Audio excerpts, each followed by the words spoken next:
Right then, this is a quick road test video, and this is for a Honda CRZ Sport model, obviously a hybrid car. This particular car is registered PN11OEF, and mileage at start of the road test is 62,198 miles. The reason we do the road test is essentially so anyone looking at the car in an advert online actually gets to see the very car in operation. Many of our customers come not only locally but from all over the UK and Europe, in fact, so the least we can do is go to the time and effort to do this for you, so we can feedback any issues there may be on the car and relay them back to you before you come to us. It's rarely the case, but it's the very point of doing it. It's also done on these lovely quiet country roads very close to our premises, so hopefully it'll be representative of what you'd feel yourself if offered a test drive in the car. Coming to the car itself, I'm going to go through the mechanical bits actually a bit quicker than normal, mostly because there's nothing to feedback. It drives absolutely perfectly. But I'll do that for you, and then I'll go on to my impressions of the car itself and experiences of them. The engine starts absolutely instantly. The hybrid system kind of whirs into life when you press the button. Fabulous units to use. They really are. There's no warning lights on the dashboard at all, apart from a low fuel light currently. But yeah, just a wonderful piece of engineering. Everything's working exactly as it should in that respect as well. Likewise, clutch is positive, bike point is exactly where it should be on the pedal travel, and it's light and positive in actuation as well. Gearbox in the vehicle, again, I'm going to talk about it more in a second, but essentially the linkage is absolutely perfect. I can't feel any wear in the linkage of the car at all. Steering on the vehicle, again, exhibits no wear, tracks absolutely bullet straight. There's no vibrations at all at this speed or any speed up to the legal limit. It just feels absolutely tight and crisp on the road. Same goes for the suspension of the vehicle. What I'm looking for on road test is just any kind of sort of clunks or clanks from underneath the vehicle that shouldn't be there, and that's normally fairly innocent stuff like little drop links on the anti-roll bars and that kind of stuff, which can chatter away with a bit of wear. But this is, you'll hear it hitting the bumps, but you don't hear any of those noises sort of permeating through into the cabin.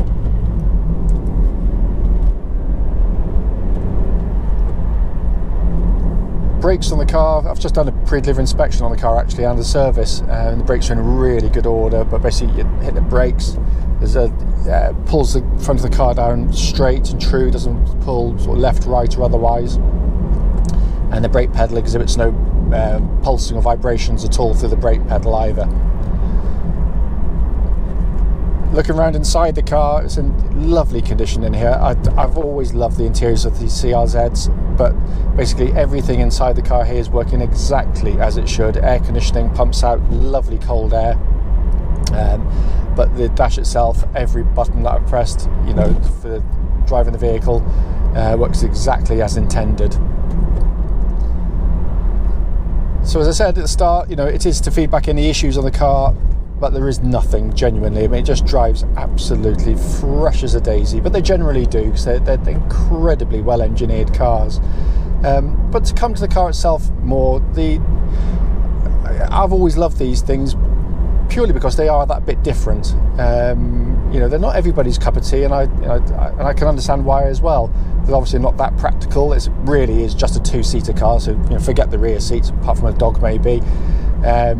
But the reality is it's a two-seater car with a huge hatch, so it's actually far more practical than most two-seaters in that respect.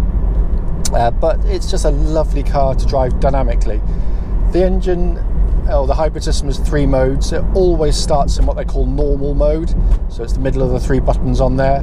You can press Econo there. It softens the engine mapping, the throttle response rather. It's not a mode I like. I can see why, if you want to extract the absolute maximum out of every gallon of fuel, then it's a thoroughly good idea. But to me, it softens the car too much. It takes away the enjoyment. You put your foot down, it seems laboured in terms of its pickup.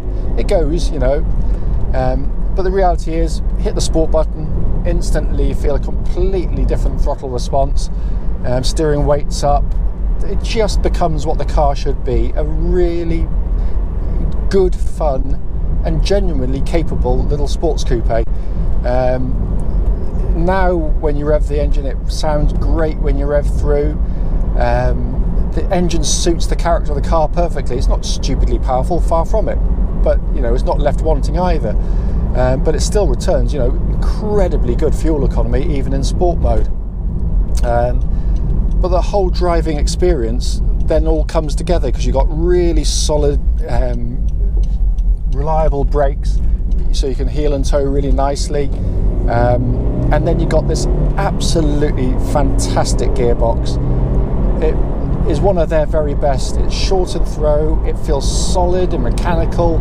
It's just a utter joy to use, it really is, and it just brings the whole of the driving experience together. Everything from the engine, the clutch, the gearbox, the brakes, the steering, and then the chassis itself, which on a straight ahead like this rides very, very, very comfortably indeed. But what it has got is it's got an alter ego, which is when you start putting it through the corners, it really responds nicely. It corners nice and flat. It's very direct, very keen to change direction, but it corners beautifully. It doesn't pitch or wallow. The damping's really good on it. And to me, it really reminds me of a kind of an 80s or 90s hot hatch. It's got that real fun factor, which a lot of modern hot hatches just don't have anymore, because you've got to drive them at utterly insane speeds to get any pleasure out of them. Whereas this, you know, even at lower speeds, it just drives really, really, really nicely, and it just puts a grin on your face when you're driving the car. But you can drive it day in, day out, very, very comfortably, very quietly, sipping fuel, zero road tax, so all the, you know, the positives are there. And of course you've got Honda's build quality and reliability, because it's beautifully built in here. And this joyous dashboard in front of me, which is, as I said, really, really nicely assembled, but also fantastically easy to use.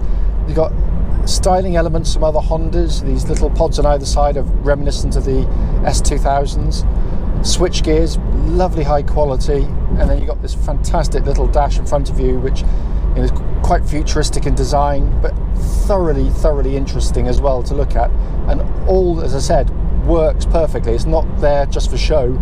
It's there to give you the information you want, and it's just a doddle to use. You know, I absolutely love these cars. I really, really do. If you've got any other questions about it, you know, please don't hesitate. Do give us a call.